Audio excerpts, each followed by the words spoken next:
Nous allons voir maintenant les nouvelles formes de la Réformation protestante, concomitant à Luther, en Angleterre, en Suisse, en France.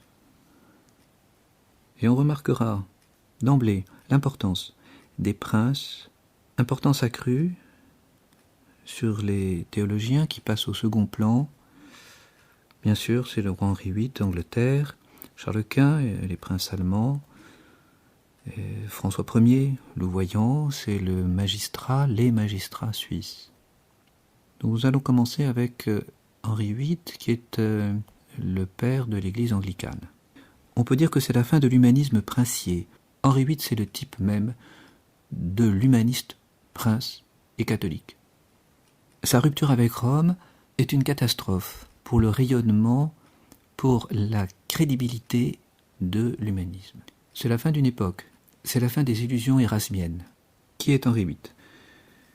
Il est né en 1491, il était destiné à être archevêque de Canterbury, mais il hérite de la couronne en 1502 à la mort de son frère Arthur. Il a donc reçu une formation religieuse, ecclésiastique, théologique, saint Thomas d'Aquin, Duns Scotus, les scolastiques médiévaux. Il a aussi une formation humaniste, c'est une bonne plume, on a de lui une lettre à Érasme, et puis surtout sa réponse à Luther, il est le premier à répondre en juillet 1521. Il recevra pour cet écrit le titre de Defensor Fidei par le pape Léon X le 2 octobre 1521. C'est une réfutation de la doctrine sacramentaire de Luther. Elle s'intitule Adversio Septem Sacramentorum adversus Martinum Lutherum. L'assertion, la preuve, la démonstration des 7 sacrements contre Martin Luther. Edita ab invictissimo Angliae et Franciae Rege, publié par le très glorieux, l'invaincu roi des Anglais et des Français, et Domino Hiberniae, Enrico eius nominis octavo, le seigneur de l'Écosse, Henri. Henri VIII est un souverain humaniste, il est entouré d'humanistes dont le plus célèbre est Thomas More, ami intime, lui aussi d'Érasme, 1478-1535. Il a reçu une formation à Oxford auprès de Thomas Linan, William Grown, professeur de grec, 1492-1494. Puis, il fait des études de droit à Londres, à New Inn. Là, il va être remarqué par le roi. En même temps, il est très religieux. Il fait 4 ans de retraite à la porte de la Chartreuse de Londres. À partir de 1510, il étudie une possible vocation religieuse. À partir de 1515, il va mener une double carrière, à la fois humaniste et parfois hétérodoxe, à la fois défenseur de l'Église. D'abord défenseur d'Henri VIII contre Luther, puis ensuite défenseur du pape contre Henri VIII. Humaniste parfois hétérodoxe, donc ami d'Érasme, qui va en quelque sorte l'obliger à défendre le Nouveau Testament d'Érasme contre un scolastique de Louvain, Dorpius, qui l'attaque avec maladresse d'ailleurs. Cette défense par Thomas More l'entraîne à proclamer la supériorité de la Bible sur la scolastique. Hétérodoxie aussi avec son ouvrage Utopia. Nous aurons un texte d'Utopie pour mieux comprendre la pensée de Thomas More. Thomas More est un humaniste qui cherche à concilier Érasme et l'université, l'humanisme et le magistère de l'Église. Dans sa lettre à l'université d'Oxford, le 24 mars 1518, Thomas More utilise le terme de théologie positive. Ce mot sonne comme un défi par Thomas More. En effet, positivus signifie admis par accord mutuel. C'est le premier sens latin qu'on trouve dans olugere. Puis positivus va prendre le sens d'ordinaire, par opposition à superlativé. C'est à la fin du Moyen-Âge. Positivus est un nom, ça n'est pas un adjectif. Il n'a pas de superlatif non plus. Mais on voit le sens que Thomas More lui donne. Admis par accord mutuel, c'est-à-dire incontesté. Il en fait donc un adjectif, Theologia Positiva, et on voit son dessein accorder tous les chrétiens, quels qu'ils soient. En 1518, Luther fait déjà parler de lui, accorder tous les chrétiens, quels qu'ils soient, les humanistes, les catholiques, les luthériens, sur une même théologie, sur une théologie incontestée, incontestable. La théologie positive va en réalité s'occuper des sources historiques de la théologie. La théologie qui jusqu'à présent est un exercice de la raison, éclairé par la foi, sur la révélation. Là, il s'agit d'établir les termes mêmes de la révélation. On scrute les sources historiques, c'est-à-dire l'écriture sainte, et les traditions antiques, les monuments de la tradition antique, Père de l'Église, Premier Concile, etc. C'est une révolution dans l'histoire de la théologie. Le succès de ce terme, théologie positive, viendra en fait des Jésuites. En avril 1534, saint Ignace introduit dans ses exercices spirituels, règle numéro 11, le concept et le mot de théologie positive.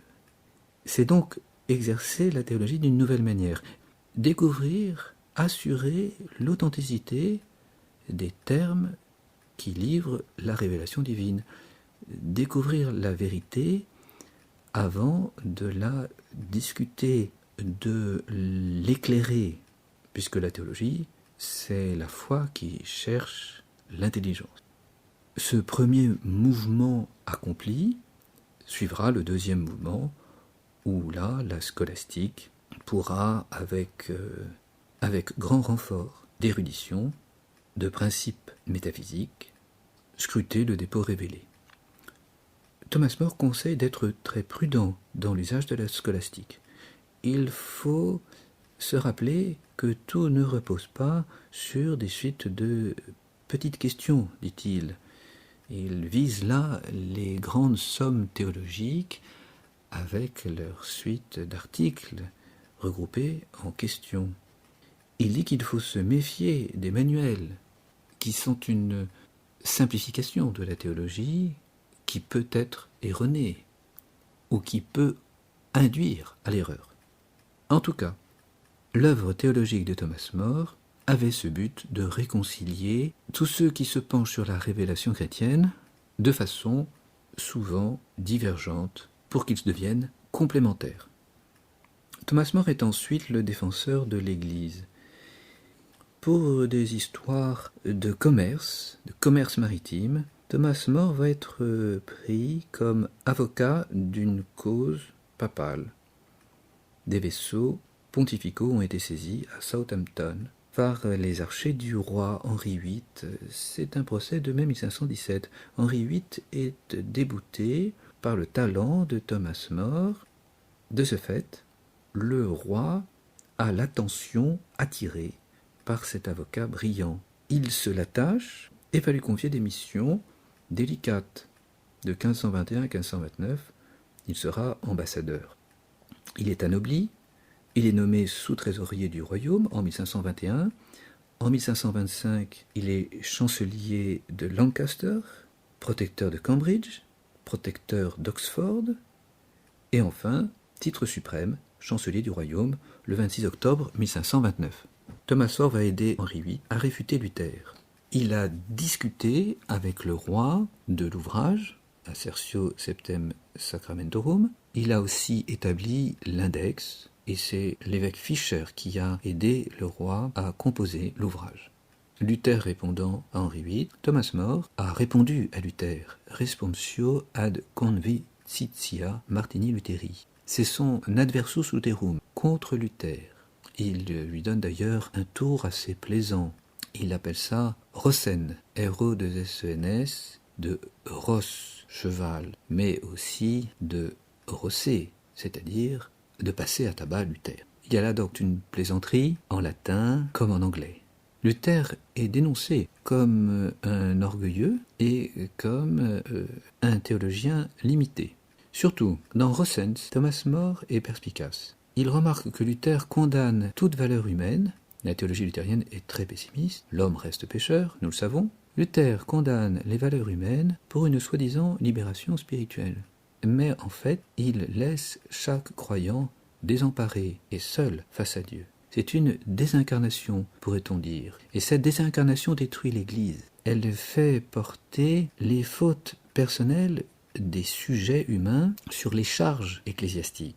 Luther supprime l'ordre sacerdotal car il est exercé par des pécheurs. Il y a une grave confusion. Et le résultat, Thomas More le distingue dès 1521, c'est qu'il ne restera rien de l'Église. L'Église de Thomas More est, dit-il, sainte, non parce qu'elle ne renferme pas de pécheurs, mais parce que quiconque revêt quelque sainteté lui appartient.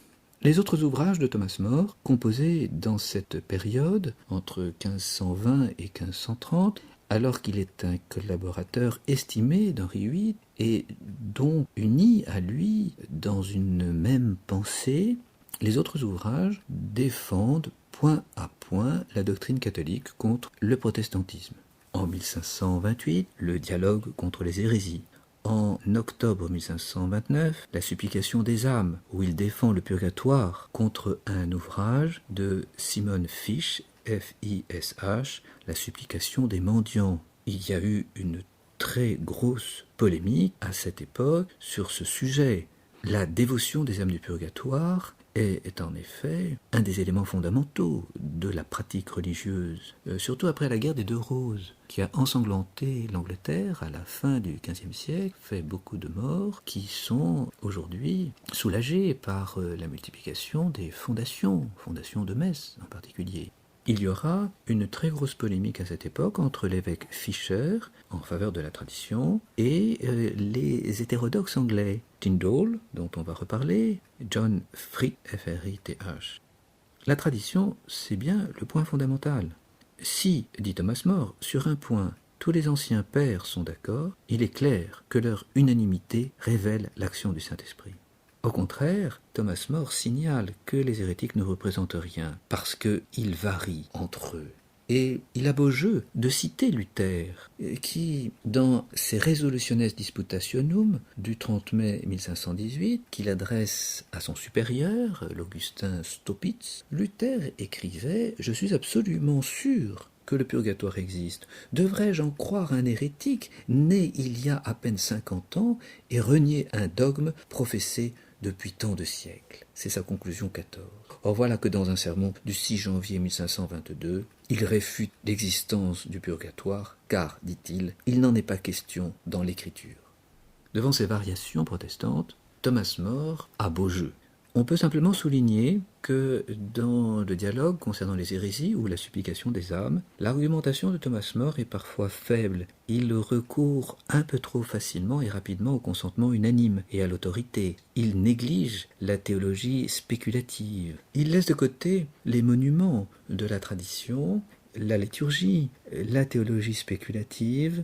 Il s'appuie plutôt sur la révélation brute selon son principe de théologie positive et ne prend pas la peine de montrer que les vérités, dogmes de foi sont aussi en accord avec la raison et avec la nature humaine.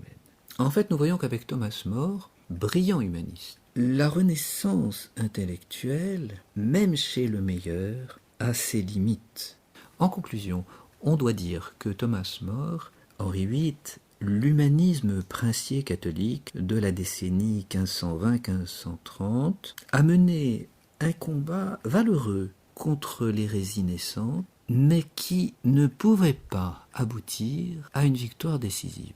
Et Thomas More va payer de sa tête cet échec ou cette demi-victoire. Car la pensée d'Henri VIII va évoluer, et elle va même évoluer très rapidement. On sait pourquoi l'occasion en est son divorce avec Catherine d'Aragon et le schisme qui en découle. Une question disciplinaire, une question passionnée, passionnelle, mais qui touche à la doctrine. En effet, se cachent des raisons beaucoup plus profondes, qui touchent à la conception de l'autorité politique et à ses rapports avec l'autorité spirituelle papale.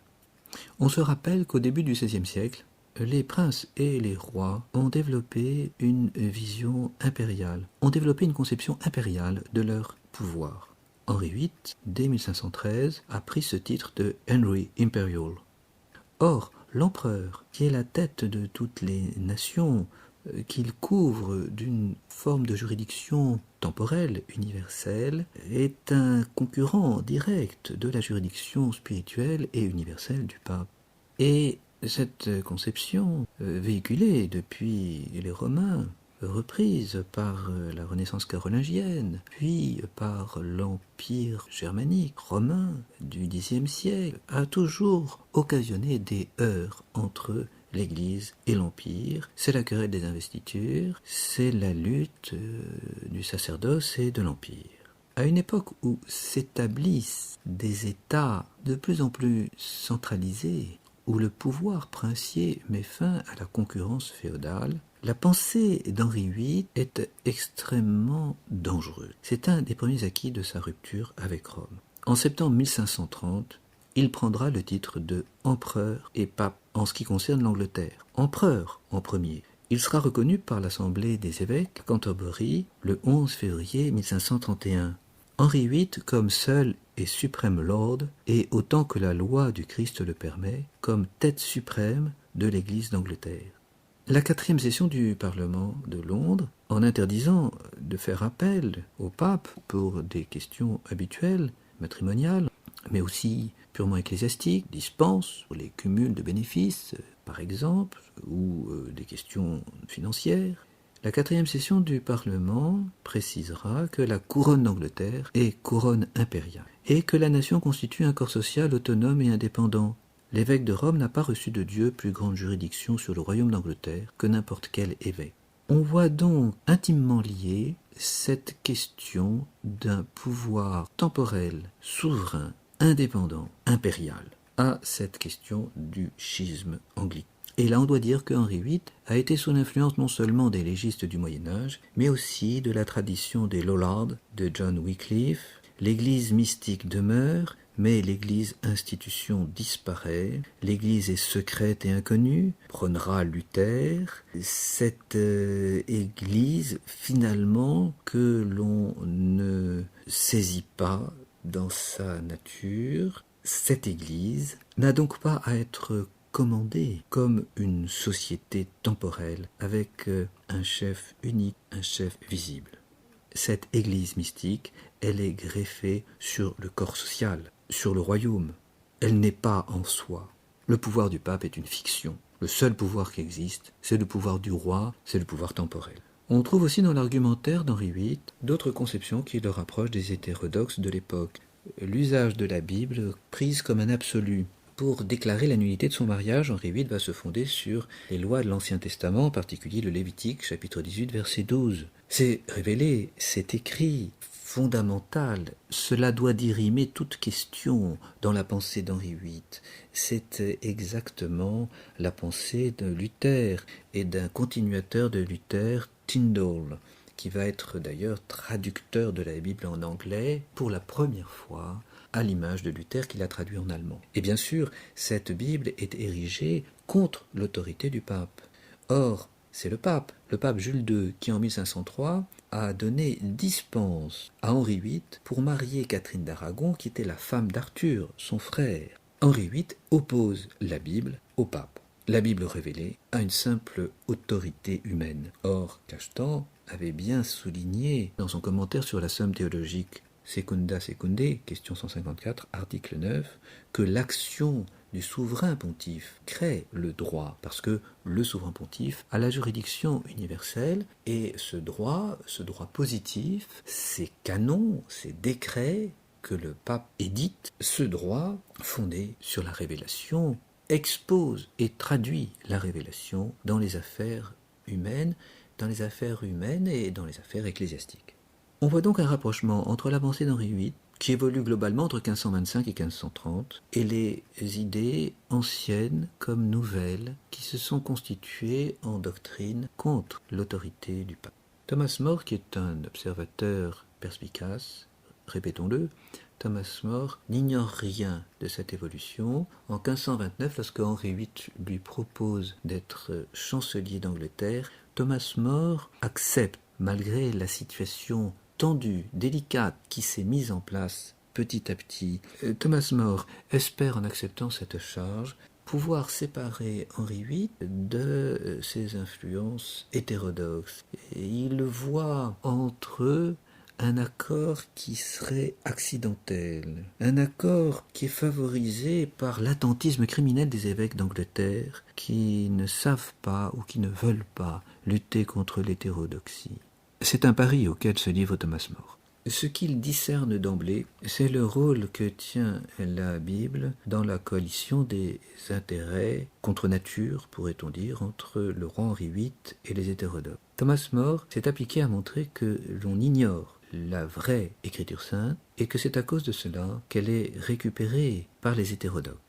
Le premier réformateur anglais se trouve en effet être William Tyndale, né entre 1490 et 1495, il mourra en 1536. William Tyndale s'est attaché à traduire en anglais la Sainte Écriture. C'est la Bible de Tyndale. Qui est-ce ? Étudiant d'Oxford, à partir de 1510, il obtient une maîtrise S.Art en 1515, puis passe à Cambridge, où Erasme a enseigné et où il a laissé bien sûr des disciples. William Tyndale va donc profiter de l'érasmisme.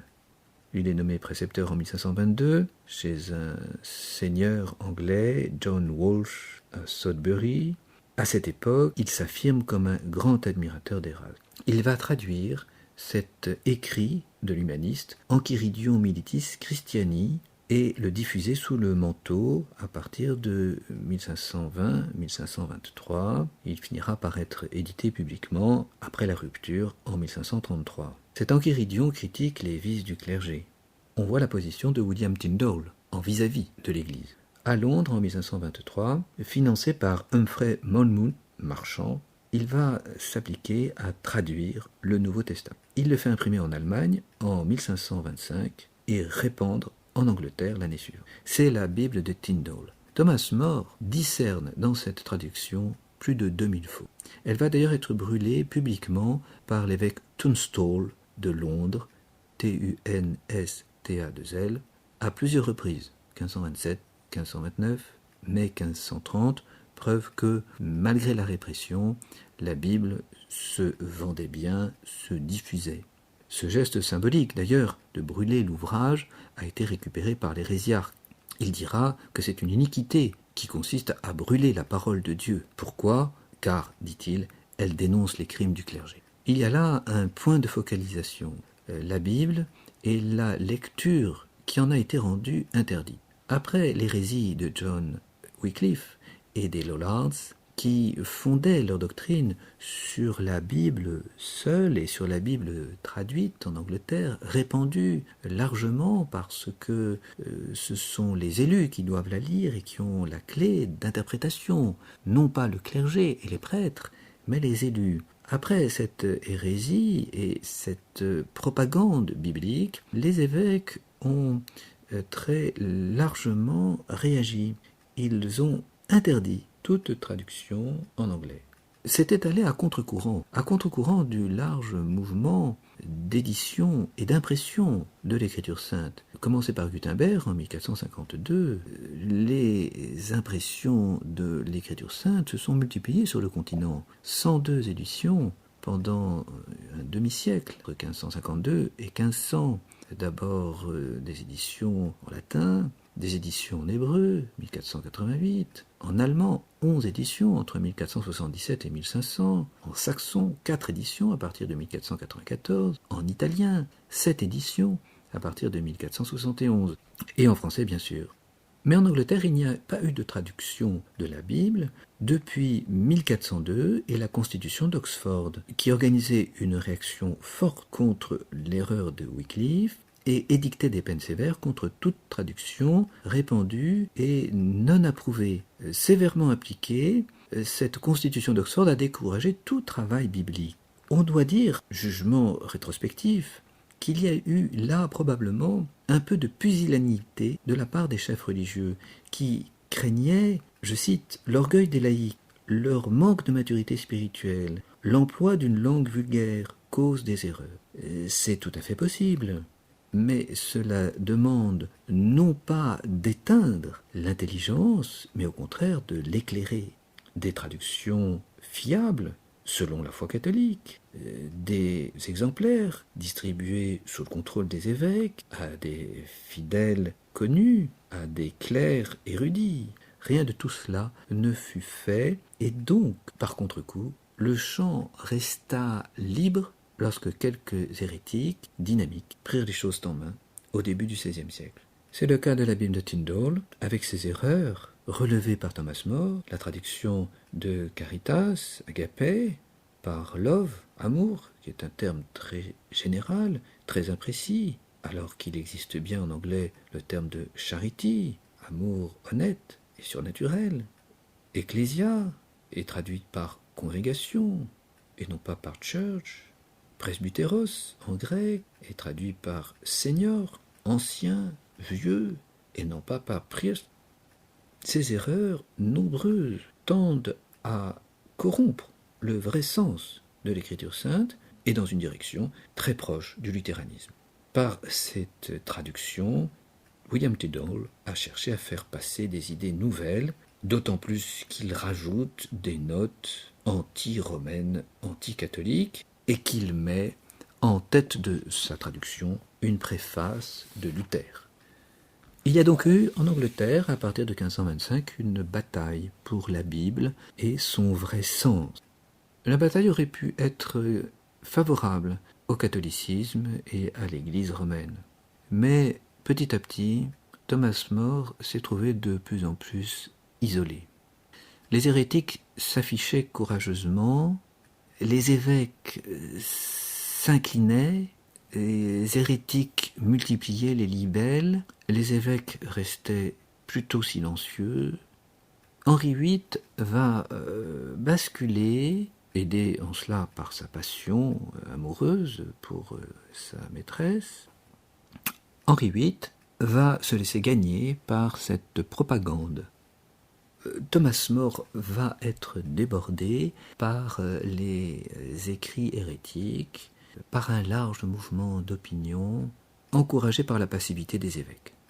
On peut citer, comme écrits allant dans un sens hérétique, les écrits de Tyndale, bien sûr, de George Fay, contre les vœux de religion, les frères Roy, R-O-Y-E, exposition sur le 7e chapitre de l'Épître aux Corinthiens, Simon Frith, F-R-I-T-H, sur le purgatoire, qui a en plus traduit les écrits de Luther.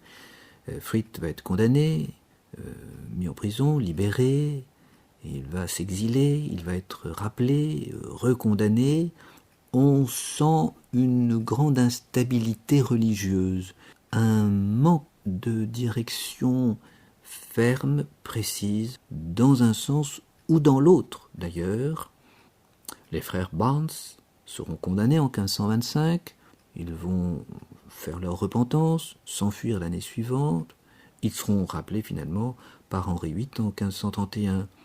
Ils ont rédigé un écrit sur la nature de l'Église, ce qu'est l'Église. Vous avez des traductions de Bible, de psautiers, des livres de piété pour laïcs, les primers, des opuscules anonymes, Au feu la messe, ou encore Dialogue du Père et du Fils. Et les enfants eux-mêmes vont être pris pour cible par des abécédaires, ABC. Des presses clandestines travaillent au profit des hérétiques luthériens ou luthéranisants. Le roi va distribuer des sauf-conduits aux frères Barnes, à Bayfield, à Guillaume Constantine. Thomas More est finalement le seul à se dresser contre ce mouvement. Il écrira dans La tristesse du Christ, son écrit final, rédigé en prison. Il écrira amèrement. Les apôtres sommeillent, appesantis par la tristesse, ou craignant d'être blessés par les hérétiques. Et ils s'abstiennent de mettre la main à une œuvre louable. Et dans ces apôtres qui sommeillent, bien sûr, ce sont les évêques d'Angleterre qui sont désignés. On peut parler à cette époque, 1525-1535, d'une véritable incubation de la nouvelle doctrine, au cœur du royaume d'Angleterre et qui finira par aboutir sous le roi Édouard VI à partir de 1547. Incontestablement, c'est William Tyndale qui, avec la parabole du mauvais riche en 1528 et son écrit sur l'obéissance du chrétien, va être la cheville ouvrière de ces nouvelles doctrines. Dans l'obéissance du chrétien, il enseigne que l'autorité dépend de la Bible seule, et donc il rejette l'autorité de l'Église, l'Église qui va être remplacée par le prince pour sauver, pour assurer l'ordre social.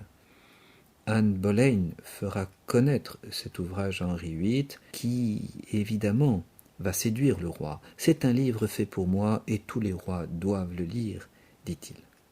William Tyndale mourra devant l'Inquisition des Pays-Bas en 1536. Ses idées, malgré tout trop avancées, ont fini par décourager Henri VIII et l'hérésiarque s'est réfugié sur le continent pour son malheur.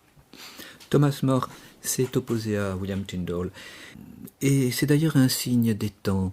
C'est l'évêque de Londres, Cuthbert Tunstall, dont on a déjà parlé, qui lui demande le 15 mars 1527 de répondre aux écrits de Tyndale. Et c'est assez paradoxal, Thomas More, qui est un laïc, un père de famille, un avocat, certes un humaniste brillant.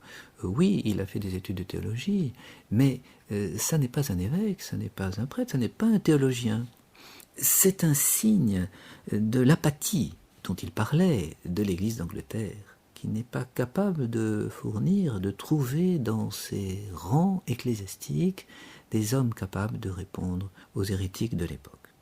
Alors ce sera le dialogue par Sir Thomas More, dialogue concerning Tyndale, qui est écrit en anglais, qui est destiné au peuple. Il s'agit de répondre aux critiques contre le clergé vicieux qui crée un état d'esprit populaire troublé. C'est sur 2 points que va répondre Thomas More, plan théologique, plan social. Sur le plan de la théologie, il va défendre les images, la richesse de l'Église.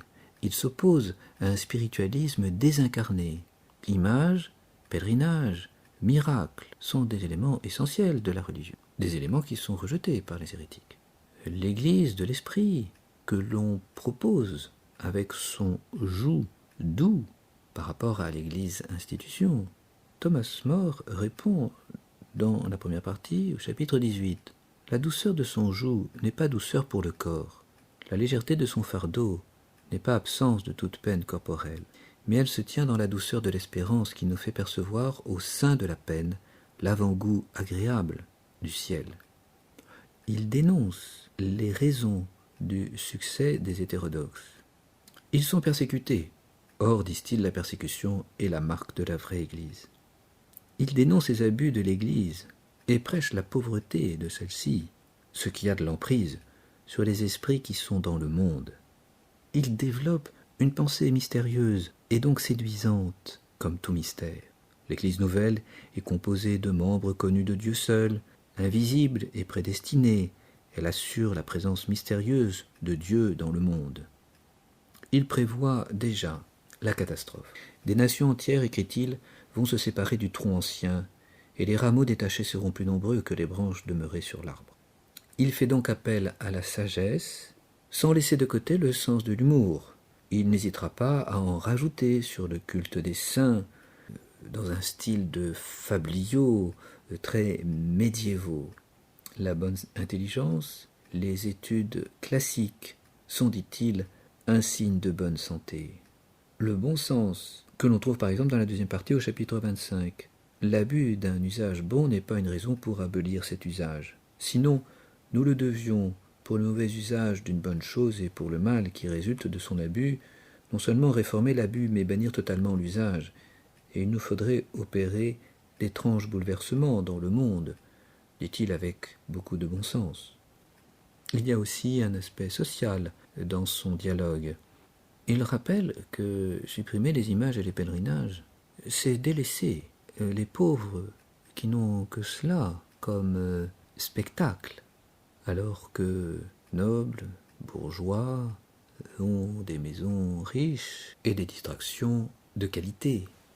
Dans le 4e livre du dialogue, il pose la question S'agit-il d'une réforme religieuse ou d'une révolution? Les théories luthériennes révolutionnent la civilisation. Et pourtant, dit-il, il constate qu'elles sont reçues et non pas combattues. Cette apathie générale est le signe de l'abandon de l'unité doctrinale et de la discipline de la société chrétienne. Il met donc le doigt sur une plaie qui n'est pas que religieuse, mais aussi qui est sociale. Et il est étonné de voir que l'on va jusqu'à discuter le bien fondé d'une opposition même à l'erreur. Il cite ainsi cette opinion hérétique. C'est pécher contre la douceur et la charité, de la part du clergé, que condamner à la dégradation ou à la mort pour hérésie. Livre 4, chapitre 13. Il ne reçoit donc pas la théorie érasmienne d'une tolérance large pour toutes les idées. C'est vrai qu'on lit dans l'Utopie de Thomas More que la liberté de prédication doit favoriser la vérité. Mais justement, cette liberté de prédication peut-elle exister réellement? Elle n'existera sûrement pas dans les pays qui sont dirigés par l'erreur. Mais même dans les pays civilisés, dans les pays de culture humaniste, la liberté de prédication n'est-elle pas tributaire de moyens humains? Et ces moyens humains ne sont-ils pas des moyens d'argent, de publicité? Et donc finalement, n'est-ce pas livrer la prédication de Dieu à son adversaire direct? L'argent, c'est Mammon. Vous ne pouvez servir Dieu et Mammon. En réalité, cette liberté de prédication qui était sacralisée, encensée dans l'utopie de Thomas More, n'est pas possible. C'est bien pour cela qu'il s'agit d'une utopie. À la fin de la décennie 1520, et dans son dialogue, Thomas More est donc revenu à un réalisme certain. C'est un principe politique rigoureux. Si vous ne punissez pas les péchés par des peines temporelles, alors vous aboutirez à l'anarchie, et l'anarchie religieuse, c'est la pire. On peut seulement se demander si Thomas More peut être encore compris, car, et ça c'est bien réel, le sens du sacrement, le sens de la fondation pieuse, qui est de consacrer le temps à l'éternité, ces fondations sont sans fin, c'est-à-dire qu'on engage un capital pour chaque année fournir suffisamment de dividendes afin de lire des messes, pour le salut des âmes, des défunts, les morts de la guerre de Cent Ans ou de la guerre des Deux Roses. La guerre de Cent Ans s'est terminée en 1453, elle a été suivie 2 ans après, dès 1455, par une guerre qui s'est étendue sur 30 ans, entre plusieurs dynasties nobles anglaises, qui se sont disputées le pouvoir princier. Ces fondations sont une sacralisation du temps, sont véritablement l'irruption du surnaturel dans le naturel. Mais un Simon Fish qui dénonce dans la supplication des mendiants ces fondations qui sont la richesse des monastères et qui prétend qu'il faut récupérer ces fondations, les capitaux de ces fondations pour les donner aux pauvres. Ce Simon Fish ne comprend pas, ne comprend plus la raison d'être de ces fondations. La supplication des âmes du purgatoire tente de défendre ces fondations religieuses, mais le combat n'est-il pas perdu d'avance? En fait, il y a une crise de la foi, une crise de la profondeur de la foi, pourrait-on dire, dans l'Angleterre du début du XVIe siècle. Alors vient là-dessus l'affaire du divorce. 1527-1533, dès le début, la demande d'annulation de son mariage avec Catherine d'Aragon est assortie par Henri VIII d'une menace de schisme auprès de Clément VII. Et le divorce ne va être qu'une étincelle. Ce sera le schisme henricien. Alors en langue française, vous avez sur Thomas More André Prévost, P-R-E-V-O-S-T, Thomas More et la crise de la pensée européenne. C'est un ouvrage de 1969, une thèse fort intéressante qui fait bien le point sur la question, non seulement sur cet humanisme de Thomas More, mais aussi sur la pensée de l'humanisme en général. Et puis vous avez de Guillaume Constant, La Réforme en Angleterre, le schisme anglican, Henri VIII, 1509-1547. Ça a paru chez Perrin en 1930, un gros ouvrage de 776 pages. Sur le divorce même, on a cette étude de Guy Bédouel, B-E-D-O-U-E-2-L-E, et de Patrick Le Gall, Le divorce du roi Henri VIII, paru chez Droz en 1987, un ouvrage important qui fait vraiment le point, on pourrait presque dire définitif, sur les arguments théologiques qui ont été échangés de part et d'autre quant à ce divorce du roi. Alors les causes du schisme. Cause politique, il y a la défiance de Henri VIII vis-à-vis de la papauté, qu'il voit comme à la solde de l'empereur Charles Quint, étant le propre neveu de Catherine d'Aragon.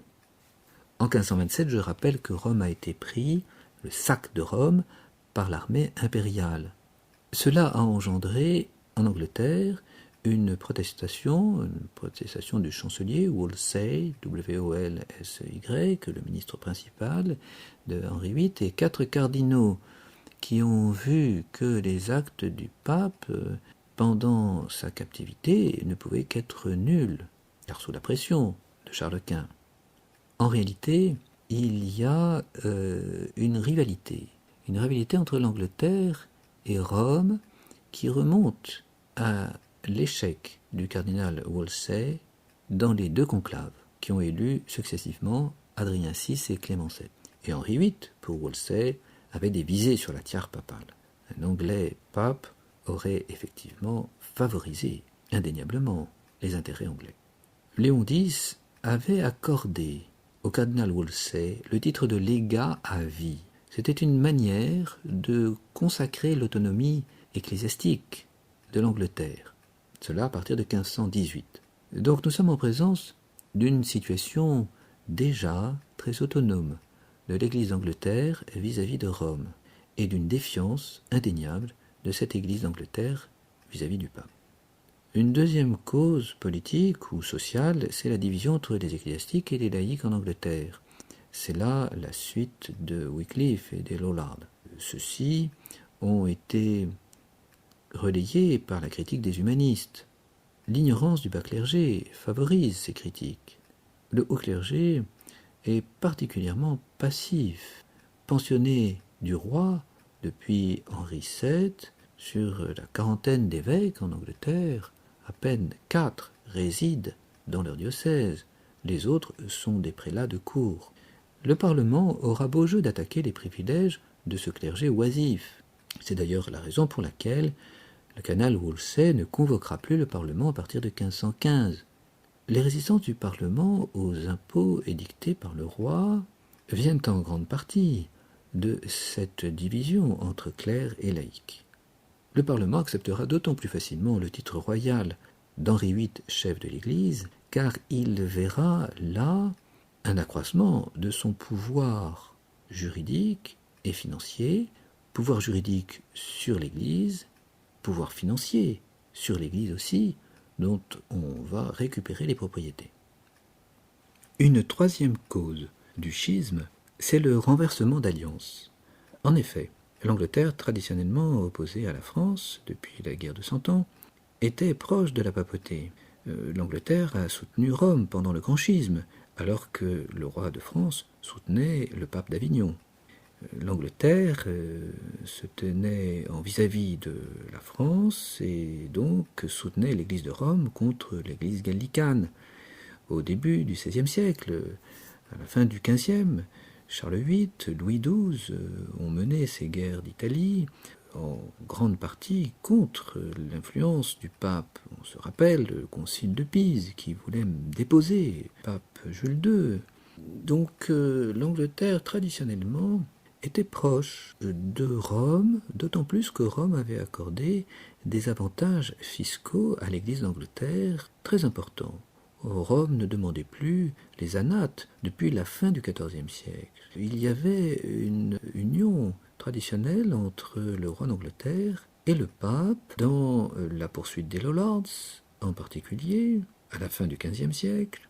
Et les liens avec Rome avaient été resserrés par Wolsey, qui a été un temps le deuxième personnage du monde.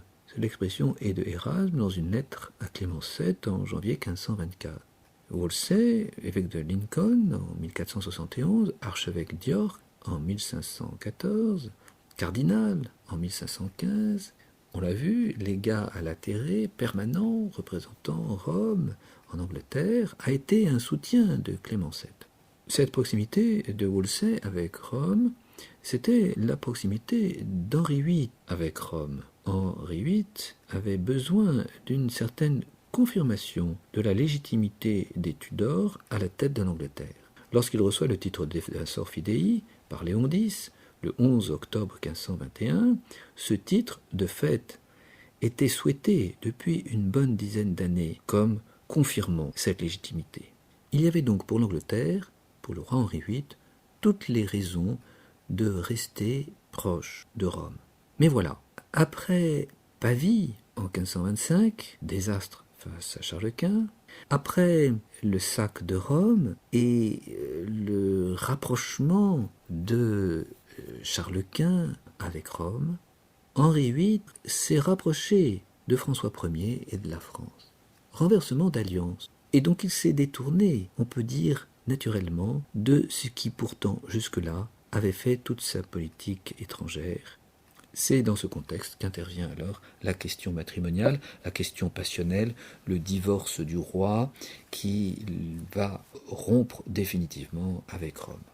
Arthur, son frère, s'est marié en novembre 1501 avec Catherine d'Aragon.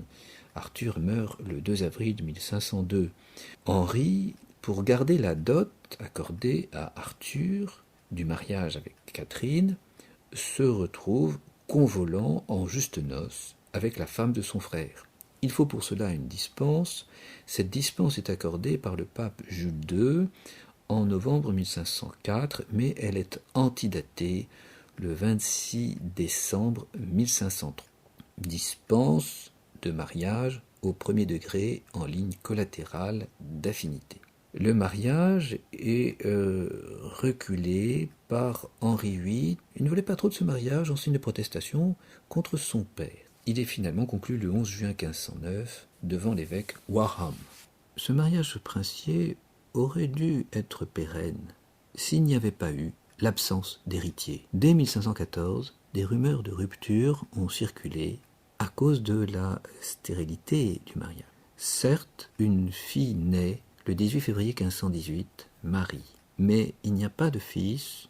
Un garçon naît mort-né le 10 novembre 1518, et en 1525, Catherine a 40 ans. De fait, il y a bien cette fille Marie, mais les filles ne règnent pas en Angleterre. On a de trop mauvais souvenirs du règne de la reine Mathilde et des désordres politiques qui s'en sont suivis.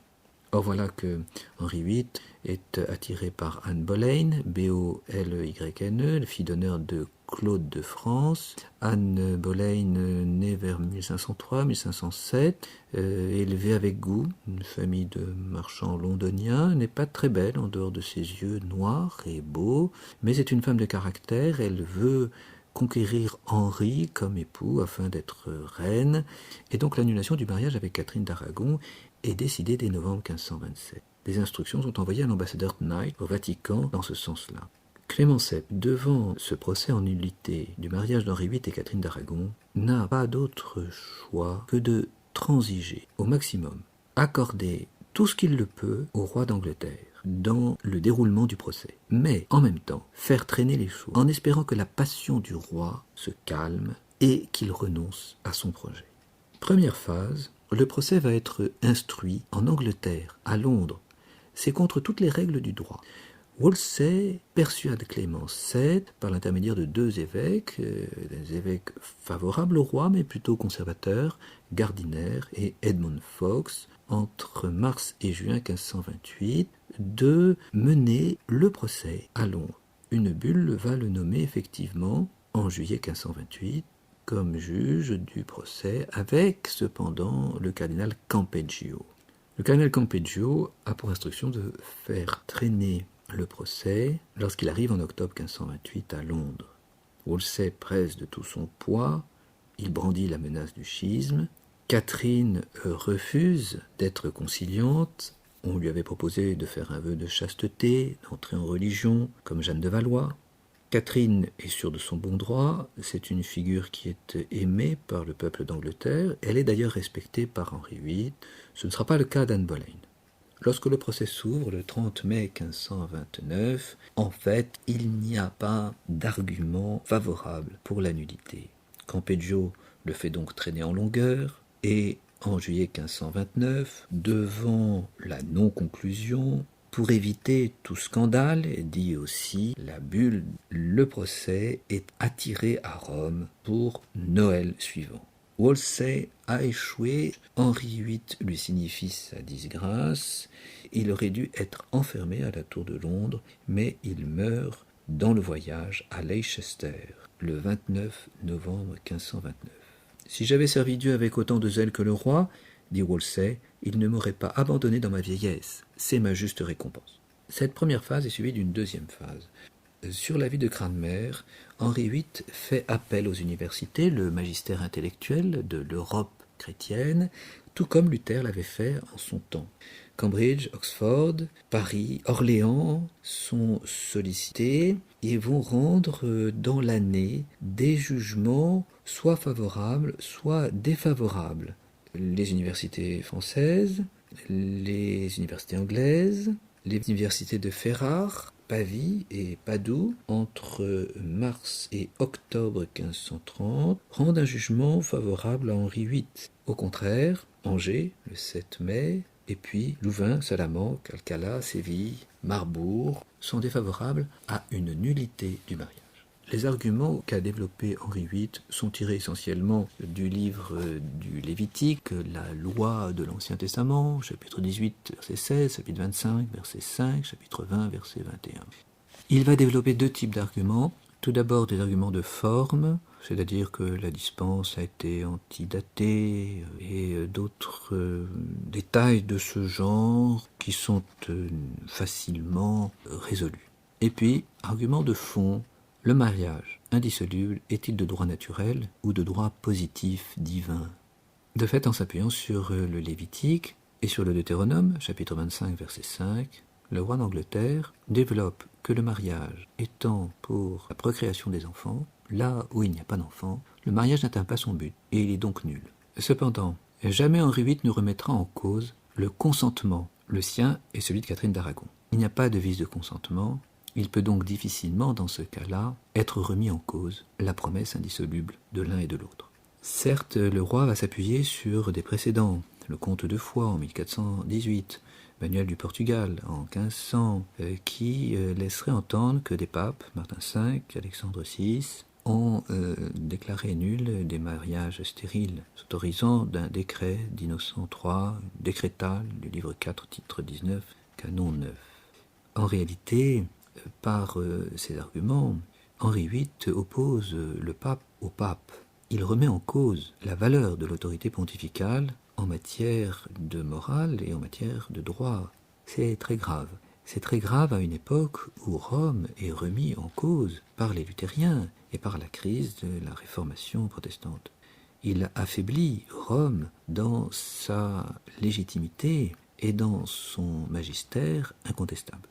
Le pape Clément XVI ne se laisse pas impressionner, car ses arguments sont malgré tout minces et à contre-courant des sentences communes de la théologie et même des vérités de foi, l'indissolubilité du mariage. De fait, il y a beaucoup d'études et beaucoup d'études partisanes sur cette question. Guy Bédouel et Patrick Le Gall en ont recensé 160 au moins.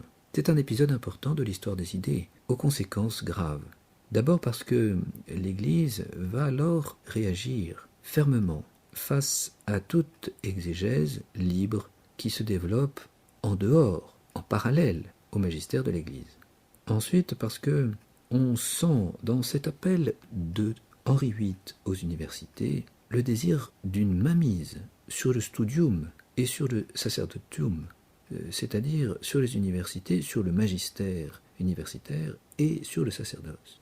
Certes, le recours aux docteurs et aux théologiens est bien une pratique médiévale, mais dans le cas de Henri VIII, cet usage de l'université, l'État affirme sa mainmise sur la religion, sur la pensée. Henri VIII était-il de bonne foi? A-t-il été trompé par Rome? on pourra difficilement le soutenir, parce que le mouvement théologique dominant de l'époque est bien évidemment en accord avec l'indissolubilité et l'unicité du mariage, qui est une condition de la procréation, qui est le média, le moyen pour obtenir le but. En coalisant les ressources du droit et de l'exégèse contre cette indissolubilité du mariage, l'action de Henri perd son inspiration chrétienne. C'est un premier pas hors de la catholicité, constate l'abbé Constant. Henri VIII ne pouvait pas ignorer cette théologie catholique, encore rappelée par le cardinal Cachetan ou par un théologien comme Vittoria. Pouvait-on dire que Clément VII était machiavélique? Selon le droit, les causes matrimoniales des rois sont soumises au pape. Il rappela cette coutume du siège apostolique et romain, à laquelle on ne peut pas déroger. De même, le procès de ces mariages princiers en cour de Rome s'imposait afin d'empêcher que le défenseur du mariage soit soumis au tribunal du demandeur. C'est là une justice élémentaire du juste déroulement du procès. Par ailleurs, Clément VII était favorable plutôt à Henri VIII. Il a nommé des évêques henriciens très favorables au roi, Gardiner, Lee, à Winchester et à York en 1531, Cranmer, Canterbury, donc primat d'Angleterre, en février 1533, reçoit encore des bulles de nomination par le pape.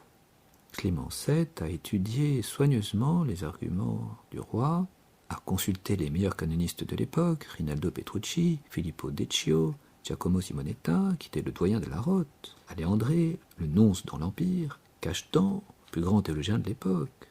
Le temps qu'il a pris, la lenteur du procès, favorisait finalement Henri VIII, dont la cause était juridiquement nulle. Charles Quint était d'ailleurs furieux. Il poussait, mais ne menacera jamais. Il poussait à la conclusion et à la proclamation de la légitimité du mariage. La cause de sa tante, disait-il, est maltraitée. Tout cela est au détriment de son honneur, et pour désespérer sa tante, écrit-il en juin 1530. N'est-ce pas une chose étrange, abominable, qu'un fou et qu'une folle tiennent ainsi suspendue la justice et fassent un tel outrage, causent tant de mal à une si bonne et si sainte reine? Il était d'avis, Charles Quint, que la sentence, une fois prononcée contre lui, Henri VIII s'adoucirait. Ce n'est pas un petit inconvénient, pour ce qui se passe là-bas et pour la chrétienté entière, de voir qu'en une cause si juste on est tant différé à faire justice. Si la sentence avait été prononcée, probablement le roi d'Angleterre se serait-il comporté de toute autre façon, écrira-t-il en mars 1532. Mais le pape n'avait que cette tactique de tempérer et d'attendre, très conscient qu'Henri VIII irait jusqu'au schisme si on ne lui faisait pas droit.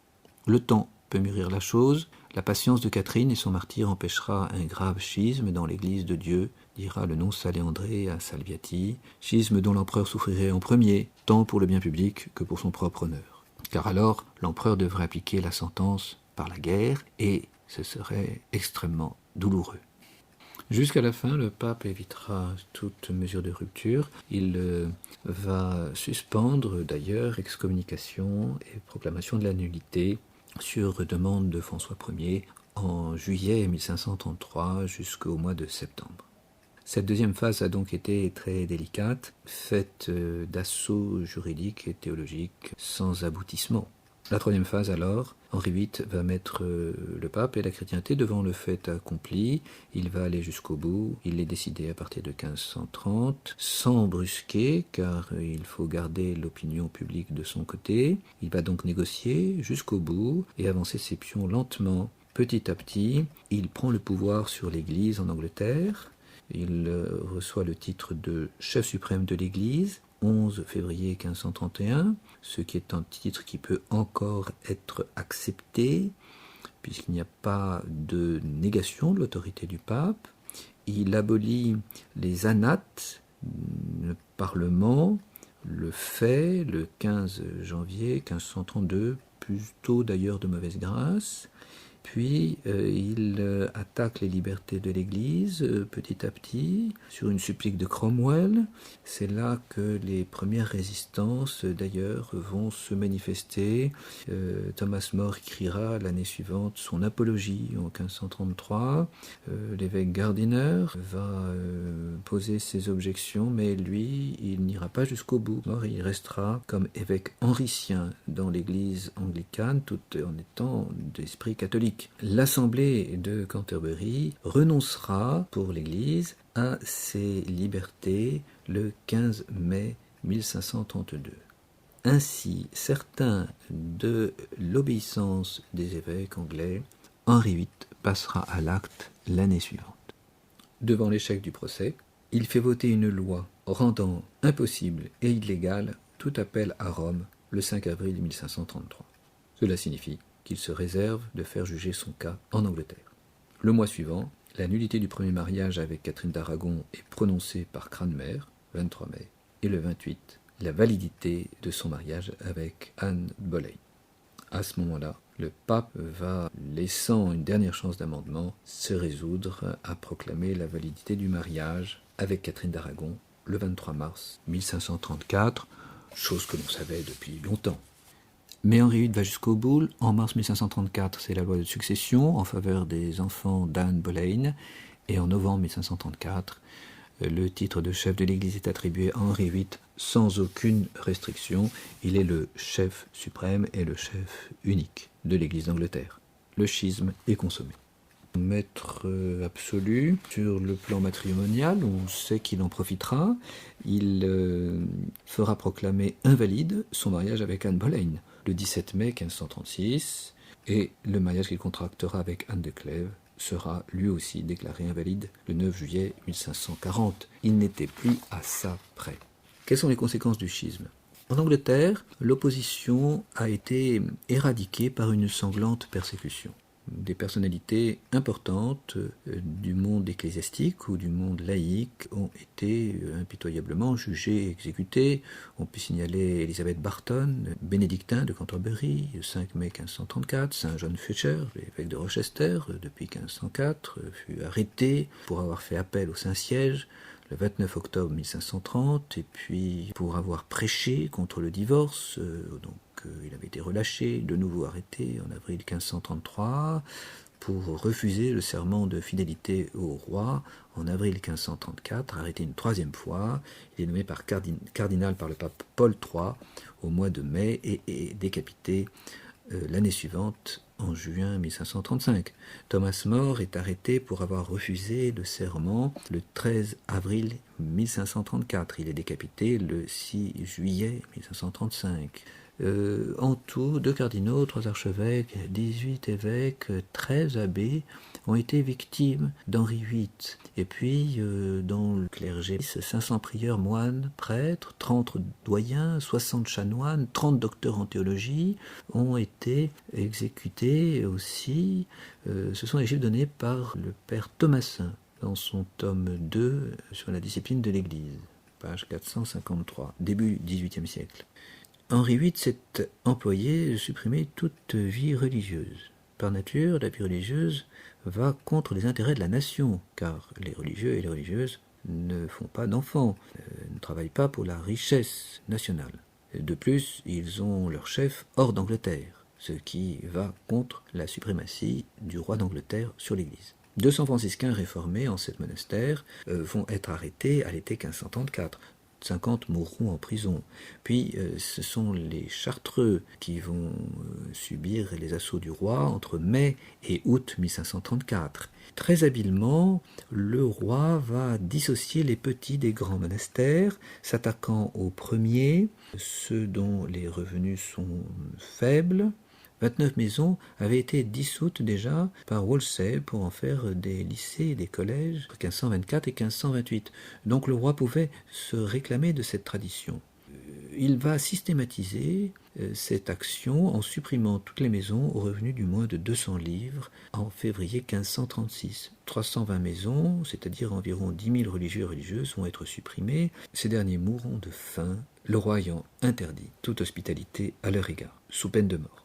Cela occasionnera une insurrection dans le Lincolnshire. On appelle cela le pèlerinage de grâce. Robert Aske prend la tête de cette révolte qui va durer tout l'hiver 1536, s'étendre au Yorkshire, au Cumberland, à Moorland.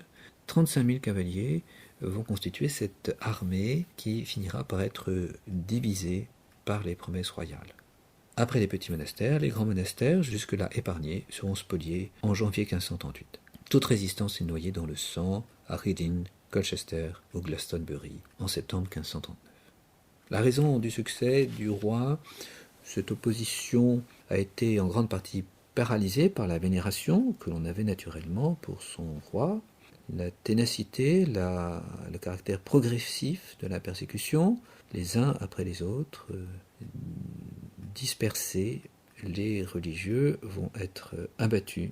Bien sûr, le vase clos de l'Angleterre, qui est une île, et il est impossible de s'en échapper. Deuxième conséquence, l'idéologie royale, henricienne. Elle est en formation très rapidement. Des ouvrages sont édités, des anciens ouvrages du Moyen-Âge, les ouvrages de la lutte entre Philippe le Bel et Boniface VIII, le dialogue entre le soldat et le clerc de 1296, qui est un manifeste en faveur du roi, réédité en 1533. Le miroir de la vérité, le Defensor Pacis de Marcille de Padoue, qui date de 1324, est réédité la même année. Il est expurgé d'ailleurs de toute idée trop démocratique. Puis vous avez des traités écrits pour la cause d'Henri VIII. Fox, La vraie différence, Samson, L'oraison, 1534, Gardiner, La vraie obéissance. Se retrouvent mêlées les sources hétérodoxes médiévales que nous connaissons bien, le conciliarisme, la supériorité du roi sur le spirituel, les idées de la querelle de l'Empire contre le sacerdoce. Les spoliations contre l'Église d'Angleterre, les monastères essentiellement, n'ont rapporté que les plaisirs d'une année au trésor d'Henri VIII, 1 435 000 livres sterling. 37 000 ont été transformés en revenus pour le roi et 170 000 pour les courtisans. Une timide protestantisation s'exerce jusqu'en 1540, sous l'égide de Cromwell, qui finira d'ailleurs par mourir sur l'échafaud le 29 juillet 1540. Les protestants sont rappelés, Tyndale, Fish, Barnes, certains seront nommés aux évêchés, des rapports sont entretenus avec les protestants du continent, Strasbourg, à partir de novembre 1535, Hambourg, le Danemark, mais sur le plan de la foi, Henri VIII refuse de toucher au dogme. À Wittenberg, en janvier 1538, s'est tenue une conférence entre les différents réformateurs de l'Empire, de France et aussi d'Angleterre. Mais Henri VIII n'a pas accepté de texte commun. Au contraire, il publie l'année même la Convocation, c'est-à-dire 10 articles globalement catholiques, qui forment les principes de l'Église anglicane.